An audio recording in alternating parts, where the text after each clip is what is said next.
What's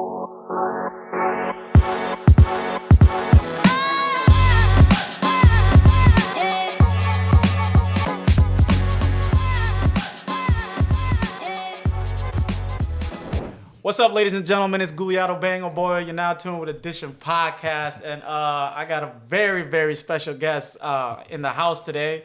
And you guys know the intern is here. What do you want to call it? Intern? he's he'll be on some of the episodes and stuff. But I got Dennis Beale in the building, man. So first of all, I appreciate you for coming. Definitely. I just told him I didn't know. He didn't live in Minnesota no more.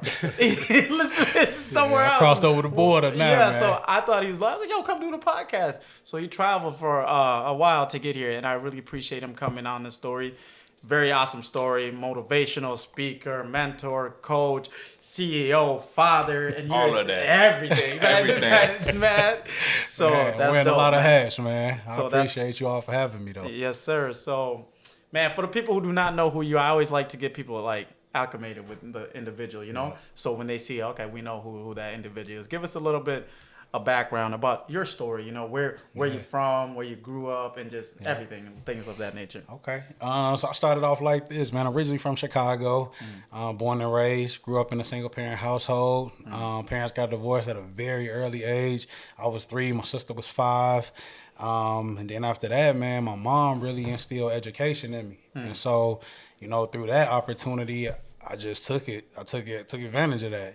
Education is something that we as African Americans sometimes take for granted. Our leaders that, came up before us, really set the tone for us. Yeah. For people that learn how to read and write, they basically got their hands cut off or got beat to death. And so not understanding when I was at a young age, understanding education, how much of an advantage that it would take, and then grew up, high school, ended up playing football, started off my freshman year, got pretty good. So by the time my senior year came about, got some offers on the table, took off, ended up going to Iowa first. Yeah. After that, was in Iowa for a couple of years, man, and then transferred. What position did you play? I play inside linebacker, man. I like to hit, man. I do. Big dog. Yeah. My other roommate played football too, so he should have been here. I don't know nothing about sports like that. All I just know, they tackle people, man. Yep. Okay. But no, it was a good opportunity, man, and ended up going to Division II in Iowa.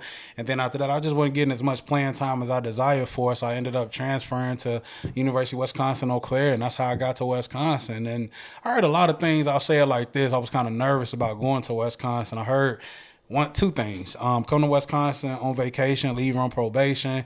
And then you had, man, for real, that was one. Yeah. And then you had more African-American males enrolling into prison than you had enrolling into college. Damn. Wow. And so when I really saw that, I was just nervous about going in there. But I always told myself, if I get into a position of power, of leadership, man, I want to create change. And so, man, I did what I had to do. Yeah. So I completed my degrees at the University of Wisconsin-Eau Claire. I got a bachelor's degree in sociology and did a topical minor in public outreach, and then I got a master's in higher education / professional development. And then after that, man, I worked so hard to the point that the university had no choice but to hire me. Yeah. And so I did a lot of recruiting and retention for minority students, and now I'm venturing off into my own now. And so, man, that's dope. crazy. That's so dope. And that's how I met you. It was I went to Eau Claire. I went to a 2-year first, Yeah. And then I didn't know nothing about college. They're just like, sign up to go to college. Yeah. I was like, all right, cool, let's go. And then I always heard in Austin, Minnesota, there's a company called Hormel Foods. Correct. They're very big, and a lot of the VPs and some of the people, like 5 or 6 of them, went to Eau Claire. Yeah. And one of my friends' dad, Nathan, his dad. He didn't go to Eau Claire, but a lot of his peers went there, and they were like, "That's a good school to go to. Yep. It's decently priced, and it's notable for like the business school and some other areas." Yep. And I was like, you know what? Let me just go. And I tried to play basketball like you. Hey, I didn't get PT like that too. Y'all see the story? I was like, so I had to quit. But that's how I met you. I was the multicultural office. I used to just pop my head in there and see what's going on, and that's how I got. That's how I met you. So, can you talk to us a little bit about just working there and being there after working, doing your schooling? And they just had no choice but to hire you. How was that experience just working? So, me and my colleague, his name actually Derek Swanigan. We called him Swanee. RIP to him. He passed away December of 2016. But me and him, that my last year of grad school, my coach at the time, he was big on diversity and recruiting minority students. And so he ended up having us, man, he gave us a book, a bind about this thick, told us go to the inner cities, man, and recruit the cats from all these different inner cities of Chicago, Minnesota, or Minneapolis, St. Paul, Milwaukee, Madison, Indianapolis, and bring them back. And so that was one of the goals. And so me and my colleague and I recruited 27 African-American males. And then after that first year of me being hired on right away, that was kind of my first cohort of young men. And so I'll say it like this: after that first year, it wasn't easy. You know what I mean? Like trying to get them to adjust to a predominantly white environment was completely different, man, in Wisconsin. And then like I told y'all, those two sayings that I heard was always playing in the back of my mind. And so I just told myself, how can I be able to help these young men? And so my mentor taught me a couple things, and I'll even share this with you all. He taught me the 4 ships, and that's leadership, scholarships, internships, relationships. And I say that again, that's leadership, scholarships, internships, relationships. What do all those words have in common? Ships. And what do ships do? They sail, they take you places. So this is what he instilled in me. And so it's free game right there. It's free game. And so basically what I was doing was I wanted to implement this type of ships into these different young men and young women of minority descent that I was working with. And so I just made it my duty, man. I'll be honest with you, when I first started, I had 3 hats that I was wearing. I was working for the Office of Multicultural Affairs, Blue Gold Beginnings, and also the admissions office. And so basically, man, I was giving them my all, man, because my thing is this, you get out what you put in. If you're not going to put nothing in, you're not going to get nothing out. You know what I mean? So I did what I had to do. And so I just saw it as an opportunity to kind of keep moving forward. And then December of 2016, Derek passed away through a gunshot wound because he ended up moving back to Chicago. And that was hard for me. Just imagine losing like one of your best friends and y'all recruiting all these young men together, and now you by yourself. And so I got inspired, man. We had certain things that we were doing with Blue Gold Beginnings, but at the same time, we had the learning communities, but I just felt like that wasn't enough. They needed more. And so I heard something years ago at a conference that said, use your pain as propane and use that to spark something within your life. And so I ended up starting Black Male Empowerment February of 2017. And I established this group just because, obviously you know how it is in being in Wisconsin, man, especially Eau Claire. It's predominantly white. Back then it was less than 1% African Americans there. And so as a man of color, I was like, man, I want to do more. I had a network of different individuals who I knew, but I know these students needed more. And so Philando Castile case came about, and I was just like, man, I don't want these young men, if they traveling from back home, from their hometowns or whatever the case might be, on a break, Christmas break or, spring break, whatever the case might be, they get pulled over but not know how to interact with the police. You know what I'm saying? Like putting your hands 10 to 2. You know what I'm saying? Telling them to communicate with the officer, hey, I'm grabbing something out of the glove compartment. Whatever the case might be, man, I felt like they needed a little bit more. So through Black Male Empowerment that I created February 2017, I just had we chose a day, the Monday or Wednesday, to dress up in professional attire. Typically I like wearing bow ties, man. I don't know how to tie them and stuff, and then after that we'll dress up for that full entire day. After that, later on in the evening, we'll have different meetings where we talk about success, leadership, financial literacy, all this good stuff, man. And then one of the goals was to take them, because back then, the strategic goal for the university at that time was having more minorities do research. And so for me, I never studied abroad. I never had a passport. I never went abroad. I only been places domestically versus internationally. And so I was just like, it'd be a cool goal if I can take 15 African-American males to London and Paris for 21 days. And so we made it happen. May of 2018. We made it happen. I was watching y'all stories like, man, I wish I was there. So that's awesome. So just wanted to give back, man, because that just, that in itself, obviously your passport you could have for 10 plus years, and how many people go study abroad? You know what I mean? How many people even get that opportunity? And sometimes as minority, we grew up in poverty, man. Like, especially for myself, I grew up in poverty. And so that was my first time ever getting my passport, walking these young men through the process. Like, out of the 15 that we took, 13 of them did not have a passport. And so now it's phenomenal to see, man, on their social media as they traveling all across the world. I think one of them went to Greece, like their family went to Greece, and they was able to do that, man, just having that passport. You know what I mean? But I want them to show more, because that experience, as we all know, man, experiences, like, we can use those as blessings and as lessons. Yeah. You know what I'm saying? And so that's what I did, man, to really help give back to this community, man. Like I always tell people, it's not about me, it's bigger than me. And my goal every day, I don't drink coffee or nothing like that, man. I wake up and ready to change lives daily, man. Yes, sir. That's my life. Let me take it back for you a little bit. You said you've always wanted to be in that power position, right? Yeah. So talk a little bit about your brand you got, Power of Perception. Yeah. So I took a leap out on faith, man. I stepped out of higher education August of 2020. And I'll be honest with you all, I bought the LLC back in November of 2019 and I sat on it. Okay. My uncle, I don't know if I mentioned that, but my uncle was a father figure in my life growing up. He ended up getting shot in Chicago back in 2014, turned into a quadriplegic. Ended up getting his hair cut, ended up just driving, ended up getting hit by a straight bullet, instantly paralyzed from the neck down. And so that came over me. He passed away September 2019 from pneumonia. And then it got to a point where I was devastated. I'm not going to lie to y'all. Like, I was almost in depression. And so I was just like, how do I help give back, you know? And how do I help, you know, mend what I'm going through with my uncle? And so fast forward a little bit, December of 2019, I ended up going back home. So my aunt and my uncle that passed away, my aunt is still alive.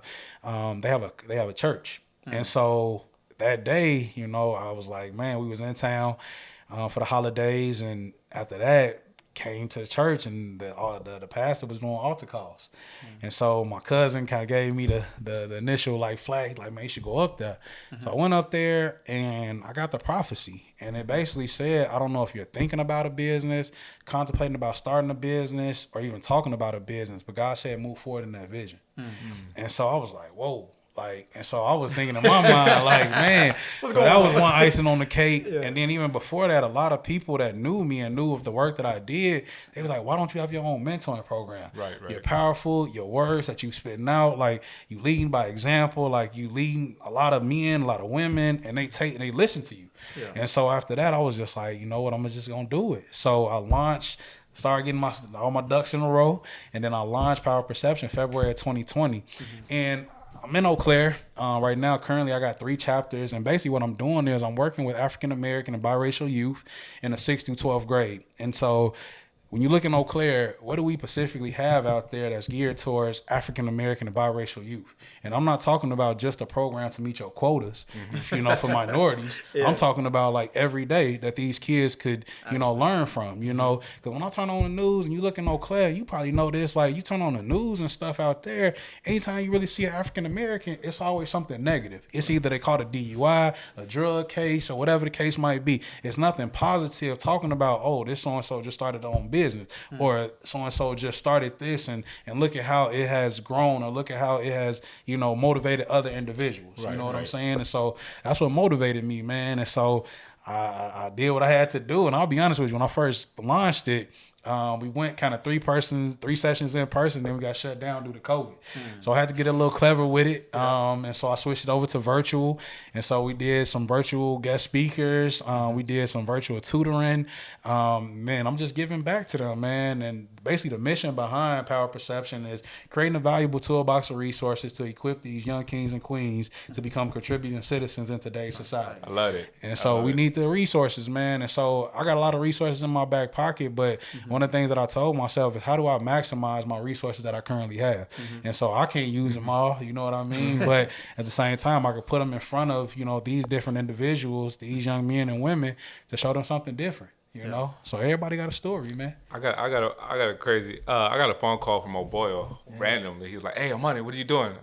He's like, "What are you doing this week?" And I was like, I don't know, working." He's like, "Bro, I need you to go to Eau Claire." Huh?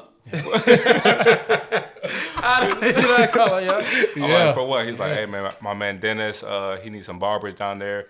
I'm like, "Brother, I love you. It's just last minute. I can't. Yeah. I can't do it. He's like, all right. Got mad at him. I probably cursed him out or something. Hey, don't let that just slide by, bro. I said something crazy. You did say something crazy, but you know, actually Nubian, you reached out to Nubian. Yep. Salute to Nubian. Shout out to Nubian. He ended up Thank you. Shout out, man. Thank you. going out there and helping you out there. Tell us a little bit about how that went down, and talk a little bit about Brian Diaz that you know. Yeah. So, man, I'll say it like this. So, two things. I'll even start off with B. B, man. Shout out to B, man. Like, that's my brother from another mother, man. Like, you know, he dropped some gems to me, man. Like, a lot of people go to the barbershops, man, and just listen to the barbers, but are you really soaking in the knowledge that y'all putting out there? You know what I mean? And that's one thing I can say about B is watching his story. You know, we did a couple collaborations even before I even started my own organization. You know, he used to come I used to bring him to the campus to come cut hair, you know, and kind of tell his story, you know, to the different young men and the young women that we were working with. And so me and B go way back, man. Like, kudos to him, man. Like, he really is a great person that really, I guess you could say, gives back in some type of capacity, man. And so he gave back to us, man, and always and never asked for nothing in return, man. Just continue to do what we needed to do. So shout out to him. And then what I did was basically I created an event called Hair Care to Make You Aware. The reason why I had this is because, you know, you're dealing with, in Eau Claire, Wisconsin, you're dealing with a lot of African-American and biracial youth, but you also have those families that have adopted, you know, African-American or biracial individual, and they just don't understand the hair. You know what I mean? Like, why we go to the barbershop every 2 weeks or every week to go get lined up or get a cut or, you know, make sure our dress in place or make sure our hair is, you know, on point. You know what I mean? And so for me, certain things, you know, that I feel like it's even the resources for hair care products. Like, and with this event that I put on, I did a panelist of different people with all different hairstyles, from dreads to curly hair to even parents that are working with biracial kids that, you know, how was the start of your, you know, when you first had your kid, right? This is something new to you. You didn't grow up like this, so how did you adjust to that? You know, after that, we had a Black-owned business that's now out there called Southside Soul, catering a meal. I had a couple barbers. Shout out to O'Boyle, man, for helping me get a couple barbers to come out there and help out.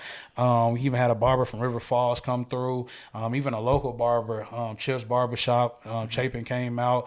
Even Marinese, she's actually a mentor, but she also braids hair at Chip's Barbershop, just to give back, you know. And so they gave out free haircuts, free hair braiding tutorials, and then what we did for Power Perception is we gave out cultural hair products, from shampoo to, you know, to picks to detangler combs to shampoo, conditioner. So we gave them to 2 of the high schools out there. So in their pantries at North and Memorial High School, they both got hair care products, you know. And so if they, you know, man, hair detangled or whatever, they need to throw on a do-rag, they got all that stuff in their pantries, man. But we just wanted to give back and just show them, like, how much we care, you know. And we understand how the struggle could be with hair, man. Like, you know, I'm kind of limited now, man. I ain't got it like I used to, but you know, my biggest thing is just kind of keep them aware, man, about, you know, the different things, because it's different, man. Like, you know, and everybody got a story in regards to their hair, you know. So if we can bring some resources to the great Eau Claire community, that was the goal. So, This guy has been growing his hair for 30 years, man. They finally got it. I love it, man. That's awesome. Actually, I wanted to give you a shout out because you sent, this came in the mail. I'll probably say, like, I don't know how long, but I was like, oh man, this is so dope, and it's got my name on it. You know? So I wanted to, I don't know if I told you thank you, and I received it. So thank you for this. So now when it comes to, you know, Power Perception, right? You know, I spoke on there one time. You know, me and Nooney came on and spoke with the students. So that was cool. I love that experience, just having, because I put myself in the chair, you know, because back then when people used to come and speak, you know, I was just like, these guys are boring, you know. These guys got, like, bro, it's just, you never paid attention. Even though these people that are speaking, bro, they probably speaking some real, not probably, I know they speaking some good stuff. They dropping some gems, man. So they dropping some gems. I always thought, like, man, if I ever get a chance, I got to get, like, attract their mind somehow, because that's what kids like, you know. So with that, how do you find, you know, individuals to come and speak on your on Power Perception? What is it, per week or however often you do it? So I try to switch it up because an educational lesson is what I call it. And so through the educational lesson, it could be a guest speaker, it could be a local field trip, it could be them going to do something special in regards to education. And so with the guest speakers, like one of the things that I try to do is get to know, you know, obviously they're all from my network, so I know a little bit about their stories. And so my biggest thing is that what type of wisdom, and when my uncle passed away, this is what came over me, is that the wisdom and knowledge that my uncle had, that he used to give to me and his kids and my sister, you know, one of my things was, where's all that knowledge and wisdom going to go when you pass away? You know what I'm saying? Like, is it going to go to the grave with you? Or can you create something now in this era right now that will be able to stick? And so that's when I thought about power perception, is that these African-American kids and biracial kids that we're working with, a lot of them are not getting the positive aspect of the successful African-Americans and biracial people. You know what I mean? So what type of wisdom, I tell each and every one of the guest speakers that get on, tell your story. What type of advice would you give to a younger you? You know what I mean? Like, and like a lot of different things that we used to hear back in the day probably went in one ear and out the other. Like, for example, it's not about what you know, it's about who you know. You know what I'm saying? It goes back to that. And sometimes we know how it go in the professional world, man. Sometimes it's about, you can have every degree in the book. But at the same time, if I got so-and-so that's close in contact with the CEO that can literally walk me right into the door and get the job, that's key to back to the saying. It's not about what you know, it's about who you know. You know what I'm saying? And so what type of advice can we give to our young generation, man? And I'm going to throw this out there. That George Floyd situation, when all that came about, man, we had the kids looting and rioting, man. Let's be honest with you. Some of them was just doing it because it's like, man, it's a free opportunity. But as we know, that's not going to create change. Not at all. It's not. All you doing is tearing up our community. Your own community. That's it. Yeah, I was there, man. I lived in Uptown, and I usually stay in the house. I don't want to, something crazy to happen to me out there. But one day I was just like, let me go see for my own eyes instead of watching the TV, right? And when I went out there, I was like, okay, first of all, y'all, homeboy lives in like Shakopee or somewhere different, right? But this is where y'all go buy food, the Target, wherever was there. And I was like, so where you going to get your food from now? Now people got to go do like giveaways and stuff after you destroyed your own community. I'm not advocating for it, but if it would have made more sense if you went to his community and did something for it. So that's that was crazy. And that's what, to me, it's like, now, how do you take these youth to help them understand how to change work?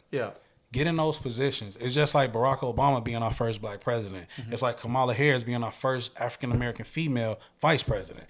Those are the type of positions that these kids need to get knowledge and wisdom on how to be up in those higher up type of positions. And my biggest thing with power perception is planting the seed. You know what I'm saying? And when you plant that seed and you keep watering it, guess what? It's going to grow into something. We ain't going to know what it's going to sprout into, but it's going to sprout into something. You know what I'm saying? And so that's my vision with this. There's a quote, I think it was just a saying. It was like, in order to grow, you got to go underground. And that just came to my mind right away. So the reason I even started the podcast too is kind of like the same like basis as you're saying. Is like, I'm in this, corporate America. Everybody looking like, oh man, you got a job. You working from home, man. That looks so lit. How do I get one? Wait, stop. Bro, he doesn't do anything, bro. Don't listen to him, bro. This guy he just mad because he has to leave the house. So people always look at like, oh, how'd you get in that position? How's this? And I'm like, what I do right now, I can grab someone down the street, be like, hey, come here. This is what I do. This is what you got to do. And they're going to be like, what? That's crazy. So it's just like, I was like, I got to give out information out there. And like you said, like, you plant the seed, you don't know what it's going to be on. But my goal is one day I want to be able to wash my hand and say, you got no excuse because I got Dennis on here. He's talking about this. It might not be for you, but somebody's going to be for it. Correct. That's cool. I'm going to get Akeem on. He's going to talk about haircuts. And you want to go barber? Okay, there you go. I'm going to get this person financial literacy. You want to learn this? There you go. So then I can be at peace and be like, hey, it's up to you now, buddy. I gave it to you. Like they say, the saying goes, you can lead a horse to water, but you can't force him to drink it. And one of the things that I'll follow up and say, a lot of mentoring programs push college. And that's one of the things that I noticed with doing my research is like, man, go to college, go to college, go to college. And just through my experience of just mentoring and being active in higher ed, one of the things I learned is college is not for everybody. Yeah. So with POP and this organization, you know, one of the things that I do is that if you want to go to college, that's cool. I got my degrees, you know what I mean? Like I'm appreciative of it. But at the same time, master a craft, master a trade. Yeah. You know what I'm saying? Yeah. So like, as you talk about you being a barber, look at how barbering has evolved. Yeah. You know what I'm saying? From back then to right now. And I met a lot of people throughout the way. You know what I mean? Build the connections. Yes. Stuff like that. So I'm very fortunate. That's it, man. And like even entrepreneurship, like now I'm an entrepreneur. I ain't go to school for business. Yeah. You know what I'm saying? So I had to really learn, but I learned from a lot of different people, a lot of different business owners from back in the day to like right now. People that has established business to people that's just now starting it up. Because you can always take a gem from somebody. You know what I mean? Like don't discredit anybody for what they doing. Everybody spitting out something. You know what I'm saying? So we just got to embrace it, man. Yeah. And so that's what I'm doing, man. I'm giving these kids, like, when you go into a buffet, man, what you got? You got a variety of different things that you can choose from. And so for these kids, these are the opportunities. So once a month, I try to theme each one of my sessions. Like we just finishing up February for Black History Month. I did like 2 big leaders that were in the Eau Claire community that are African American.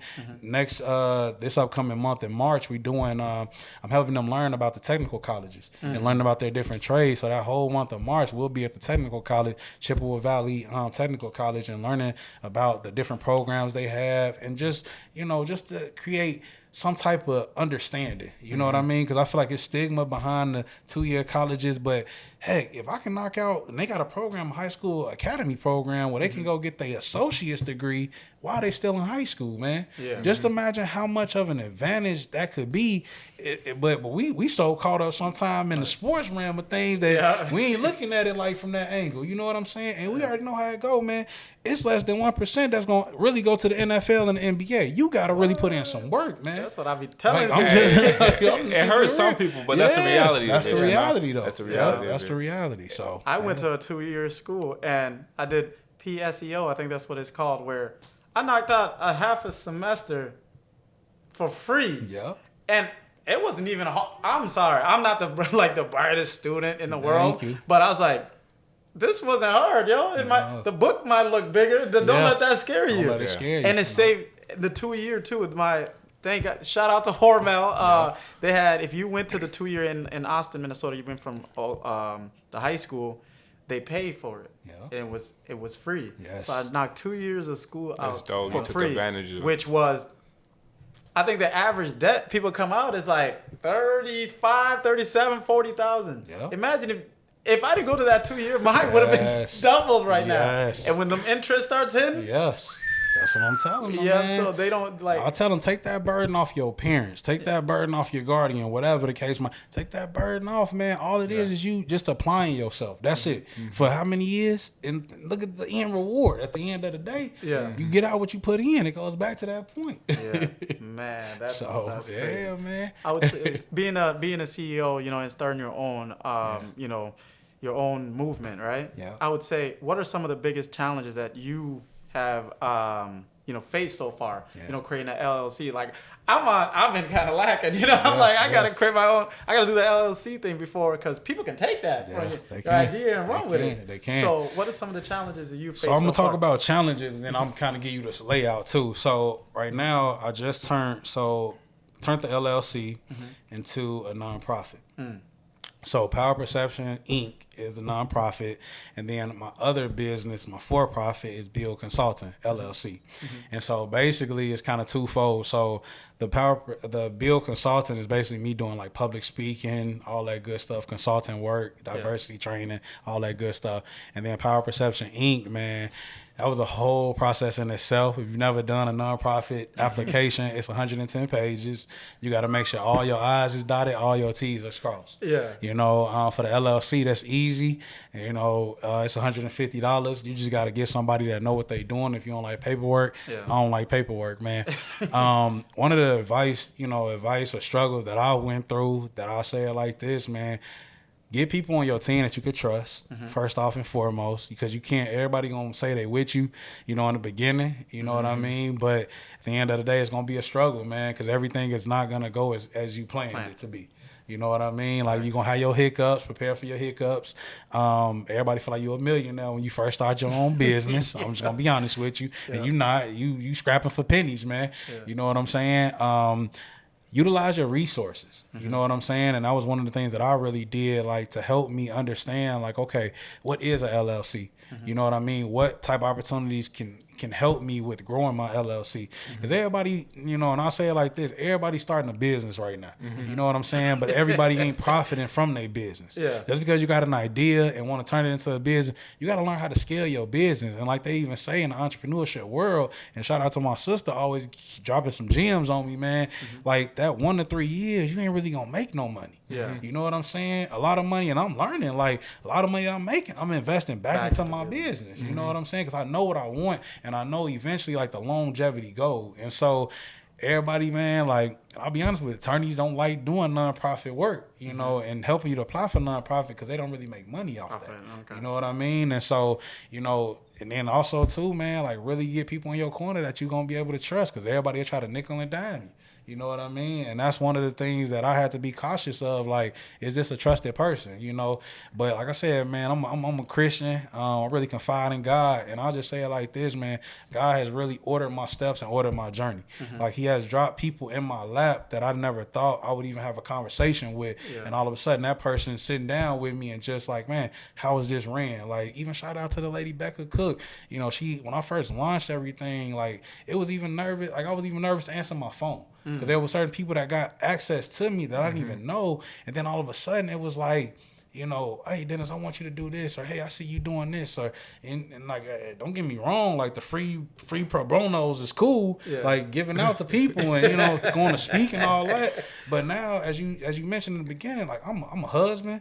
I'm a father. Yeah. I got 2 kids. I got 1 on the way. Like, they don't take care of themselves. Right. I provide for my family. You know what I'm saying? So at the end of the day, like, I can't go out and go you can't work for free. You know what I'm saying? You don't work, you don't eat. You know what I'm saying? And some people don't understand that concept. So always keep your ear to the wall, man. Like, because there's no telling what people's intentions might be, man. But if you got something, man, run with it, man. But don't half-ass it, man. Like, do it to the best of your ability. You know what I mean? If you're gonna do something or start something, do it to the best of your ability. And it goes back to my saying of, you get out what you put in, man. Like, don't expect instant gratification. Like, get off Instagram trying to think you're gonna be rich overnight. It ain't gonna happen, man. Like, you're not. You know, you got to put in the work, man. It's just like building a house. You got to lay that foundation. If that foundation ain't solid, guess what's gonna happen?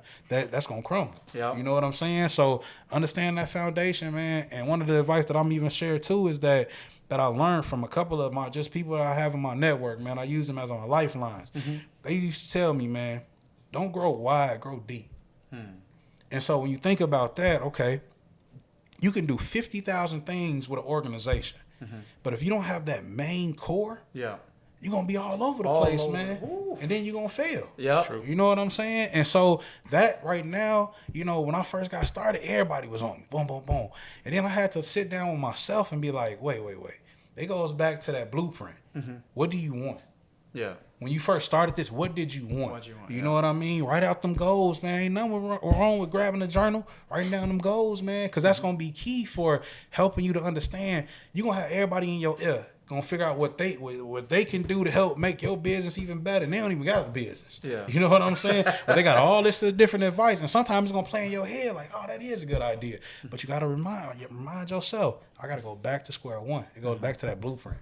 So. Man, you dropped a lot right there. You was gonna say something? Yeah, I was gonna say, what do you have in the future for Power of Perception, or what things are you working on right now? At 2, 3, 6 months. So right now, honestly, I got a couple things in the queue, man. One of the things, I'm trying to take the kids to South Africa. Okay. Johannesburg. Man, all over, okay. Man. Yeah, we got a nice little 14-day excursion set up for them. I wanted them to do a safari. I want them to see Nelson Mandela's prison that he was incarcerated in. I want them to embrace the community because we talk about poverty here in the U.S., that's nothing compared to what they going through in Africa, man. Definitely. And so I want them to even see more of that. So that's one of the things I got in queue. And we had to cancel. It was going to be for this upcoming summer, but we got to push it back because it's not safe to travel right now due to the school district letting us know about, all that jazz. And so basically we pushing it back to 2023. One of the other things that we're doing is a historically black college tour. And that's one of the things a lot of these kids don't know about in the greater Eau Claire community. Like, even though they're African American and biracial, they don't understand what historically black colleges are. And so one of my biggest things is that our history is in that. You know what I mean? And just imagine how many kids we can send off to a historically black college and university and look at their experience that they can come back with to even educate more of the greater Eau Claire community about what they saw during those times. And so, man, I want to keep growing, man. Like right now, like I said, I currently got 3 chapters right now: the Eau Claire Area School District, the Lone Middle School, the Boys and Girls Club. And so I want to keep growing, man. And eventually I want to, open up some chapters here in Minneapolis, man. I want to help these kids here. You know what I mean? I want to show them something different. I know I got a unique type of program, man, but my biggest thing is giving back to these youth, man. Like I said, planting them seeds in them, man. Like if that's anything, I got students in the program, a single mom, got both of their parents, but we can also learn from everybody that's putting out that knowledge, you know. And so through my guest speakers and, during these local field trips, I want them to feel comfortable with what they're doing, man. And so, longevity, man, those are the 2 biggest things that I'm working on. And then we got like community events that we're putting together just to make it aware. We do like a self-care with a diverse twist. I got a toy drive that I put on every year. What else off the top of my head? I'm going to do some etiquette dinners. Eventually, I want to do a gala, you know what I mean, to just bring some people and show some awareness and just give back, man. And so that's my goal, man. I know I got a lot in the queue, man, and then I got a board behind me, got a POP board behind me, about 6 to 7 people on that board that's helping me grow this thing, man. So, so that's what I got going on right now. That's dope. Yeah. I appreciate it. Man, that's crazy. So that's awesome. And anything I can do to help out, I appreciate I always said, like, I feel like, I was just telling them earlier, I feel like I was put a little on earth, is to back up those people, because I can tell when someone is a good individual, right? And it, like you said, it makes me happy. Yeah. And that, I don't know, it's just something I get out of it. I'm like, that's cool, I don't care. It means small. I'm going to say it like this, like, you was one of the first people that, like, I say it like this, like when I called you, it was like a no-brainer for you. You was just like, I see your vision. Like when you told me to explain a little bit about what I was doing and what I was asking for, and then you was like, it's a no-brainer, man. Like, and those are the genuine people, honestly, that I confide in. You know what I mean? Because I can call you if I really, really need something. It's hands down, man. When I called you, you was like, man, I got you. You know what I mean? Like from being a guest speaker to even you hooking me up with barbers, man, to come out to Eau Claire, Wisconsin from Minnesota. You know what I'm saying? Everybody ain't finna jump the gun and be like, oh, I'm gonna do it. You know what I mean? And it was genuine. It wasn't like they got mad or anything. Like it was like a genuine sense of like closure, And out there it's different, man. Everybody starting a business, man. But I'll say it like this: it's not the Atlanta. You know what I mean? Like, it's not. You know what I mean? Where every black person just on the bandwagon, y'all riding the bandwagon together. It's not that, because everybody trying to come up, man. And I'll just be honest with you, I'm not doing it for the money. Like that's not anything that I'm doing it for, but I want to have enough money that I can be able to give back. You know what I mean? And so if a kid come to me and say, I ain't got no roof over my head, if I'm able to go get that person, a hotel room for 2 weeks in my own personal fund, I'm willing to do that. You know what I mean? Because my heart is in it. You know what I'm saying? I don't care about the money. The money gonna come. As people used to tell me, and that's what happened. So they say they print money every day. They do. So it's you're right. It's gonna come to you, especially when you're doing things out of the heart. Sometimes it might not be in that time frame that you want, like you said, the first 1 to 3 years. You might penny pinching, right? But you kept going, and sooner or later it's gonna. Whoa! There you go. So you said one thing earlier too that I kind of I understand starting the podcast and stuff is like everyone's gonna reach out to you and know how to do it better, but you know what you're started it for. Correct. And I'm so glad you said that, because it helps me, because I'm like, know what you started it for first, because my mind be all over the place sometimes. So I actually needed that. I'm glad you said that. You can't let that get the best of you, because when you do, you start just thinking other thoughts, and then it'll knock you off your main goal of why you even started this thing. Yep.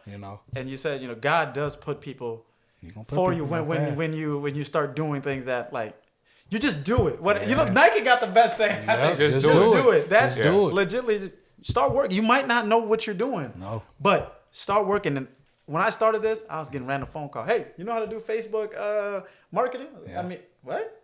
Yeah, here's a course. Hey, I took this before. Boom.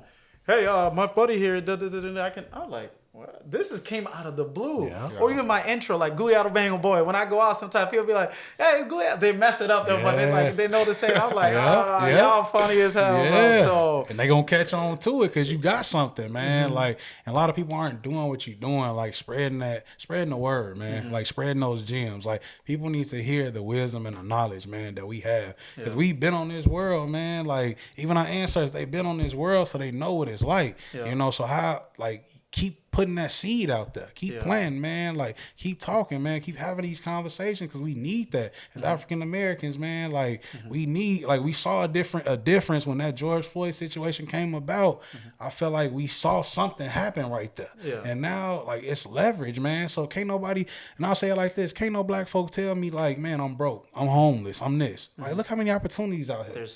There's so many opportunities. Back in the day, I used to work 3-4 jobs in college just to make ends meet, man. Like, but I learned from that. But I was learning from my mom. Like, my mom a hustler. You know what I mean? Like, she got our needs versus our wants, but I seen her never fold. And she always had something. She had a main job. She had another job just to help offset a lot of different things. And even like school time come about, man. That's another thing that I also implemented within my program is that I do care packages once a month.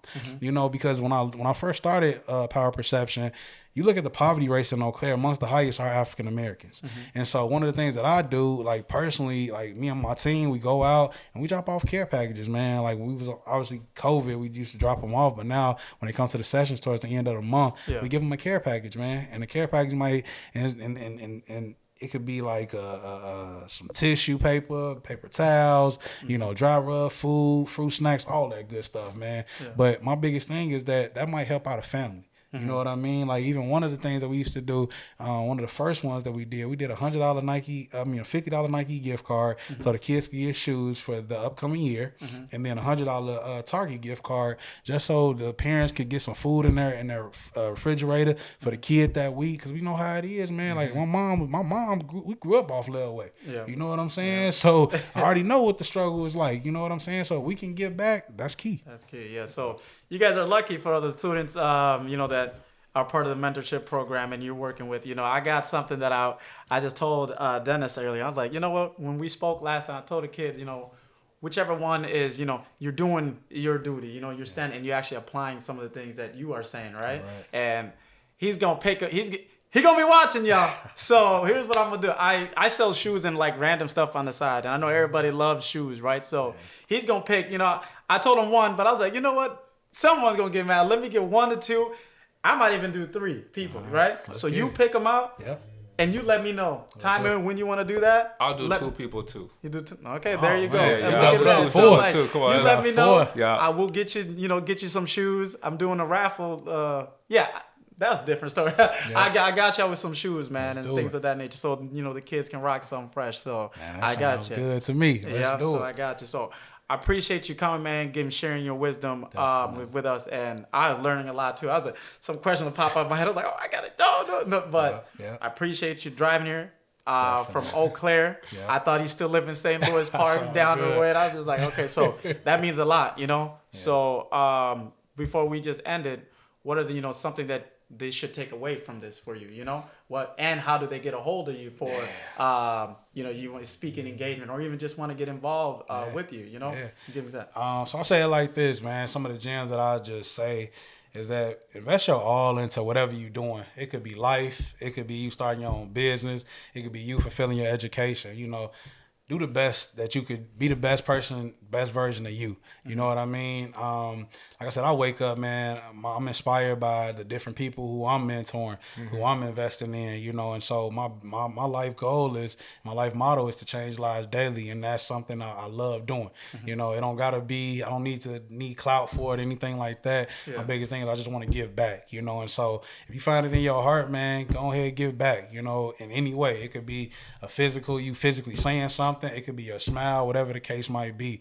And really, like, confide in God, man. God can open up a lot of doors for you if you truly believe. And then I'll say it like this, man, I'm easy to get in contact with. I'm very active on social media. You can find my Facebook, Dennis Beale, last name Beale, Beale. You can follow our pages. We got 2 pages. We got an Instagram page, Power Perception _ between all those words, Power _ Perception _ Inc. Okay. And then same thing for Facebook. Facebook, you can find us at Power Perception Inc. And don't hesitate to reach out to me, man. Like, I'm an open resource. I'm a listening ear. You know, my biggest thing, like I said, is I want to give back. You know, all these different gems and jewels that I'm picking up through different people that I've met over these past couple of years, I'm just putting it back into, you know, my vision and my calling. And so basically what I did was turn my passion into profit, you know. And so at the end of the day, you know, I got a saying that I currently have made up, is that in order to create change, you must create opportunity. So if you never had that opportunity, how are we able to create change? So, man, I'm very grateful to be on this podcast today. I'm very proud of Aboyo and what he's doing, you know, just to give jewels, man, like really confide in these different podcasts and the different wisdom and knowledge that these different people are giving off that he has on this show. So, man, I'm very appreciative. Keep doing the great work, man. Y'all doing some phenomenal things, and keep going, man. Like, don't stop. We just getting started, man. Yes, I appreciate you taking the time out your day, you know, coming up here, spitting some gems. You know, I know a lot of people are going to like this podcast, and, you know, I can learn a lot from it. I appreciate that, man. Yeah, for sure. Definitely, most definitely. For sure. Yeah, so we're going to have all his information somewhere. Chris is going to do. Chris is back. Chris is back from his hiatus, so we're going to have all the information out there. And like you said, man, reach out, guys. Very awesome person, and I appreciate you again. So other than that, salute, man. See y'all next time.